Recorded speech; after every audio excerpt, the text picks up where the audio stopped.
GSN முதல் தங்காண்டு சொல்லி போய் சொன்னார். நாளைய கடையில் நீ இந்த செய்தியை வாபஸ் வாங்காட்டில் உன்னை துண்டு உண்டா மணக்காடு சந்தியில் வச்சு விட்டுவோம். எனக்கு பயமாக கிடக்கு. ஆனால் எனக்கு ஒரு இழப்பு வந்தா அவர் ஜிஎஸ் தான் பொறுப்பு. எனக்கு ஒரு காயம் ஆகினா அவர் ஜிஎஸ் தான் எனக்கு பொறுப்பு.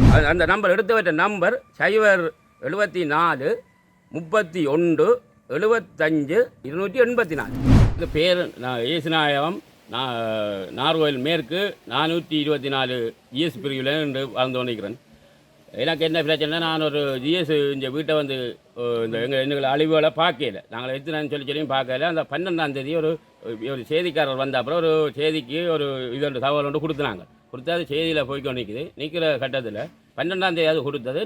நேற்று 14ஆம் தேதி ஞாயிற்றுக்கிழமை ஒரு 11:04 ஒரு கோல் ஒன்று வந்தது. எனக்கு படுத்துருக்கேன். நல்ல எதிரில் வந்து அவராக கழிச்சது. நீங்கள் ஜிஎஸ்ஐ பற்றி என்ன கொடுத்தனியோண்டு கேட்டார். செய்திகளை கொடுத்து நான் நோவமண்டு இப்படி எங்களை தண்ணிகளை பற்றி எடுத்து கொடுத்தனான்னு சொல்ல அவர் டக்காண்டு ஜிஎஸ்ன்ற பேரை சொன்னார். தங்காண்டு பேர் ஜிஎஸ்என் முதல் சொல்லி தங்காண்டு சொல்லி போய் சொன்னார். நாளைய கடையில் நீ இந்த செய்தியை வாபஸ் வாங்காட்டில் உன்னை துண்டு உண்டா மணக்காடு சந்தியில் வச்சு விட்டுவோம் என்று சொல்லியிருக்காரு. பருத்துலைக்கு நீ போகிற மோட்டர் சைக்கிள் கலர் எல்லாம் தெரியும். மோட்டர் சைக்கிள் கலரும் சொன்னவனும் சொல்லி போட்டு உன்னை துண்டு உண்டா வெட்டுவார் என்று சாதிச்சுட்டு எனக்கு பயமாக கிடக்கு. ஆனால் எனக்கு ஒரு இழப்பு வந்தா அவர் ஜிஎஸ் தான் பொறுப்பு. எனக்கு ஒரு காயம் ஆகினா அவர் ஜிஎஸ் தான் எனக்கு பொறுப்பு சொல்லணும். அவர் தான் பொறுப்பு. ஜிஎஸ்ன்ற பேரை சொல்லி தான் அவர் சொன்னவர். ஜிஎஸ் இதை தான் பட்டு வச்சுருந்தார் கொடுக்கத்தில்.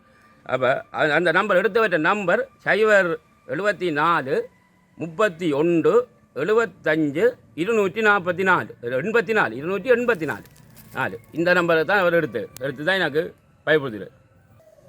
நான் இன்றைக்கு 15ஆம் தேதி இன்றைக்கு போலீஸுக்கு போய் கண்டிக்கிறேன். இப்போ போலீஸுக்கு மருதங்கனி போலீஸுக்கு போய் முறைப்பாடு ஒன்று செய்யப்படும். செஞ்சு ஓட்டு இந்த இடையில் போவேக்கே ஒன்று எனக்கு ஒரு இது காயப்படுத்தி வெட்டுப்பட்டு செஞ்சால் இதுக்கு பொறுப்பு அந்த ஃபோன் கோல் பண்ணினவரும் ஜிஎஸ்ன்னு தான் எனக்கு பொறுப்பு சொல்லுவோம்.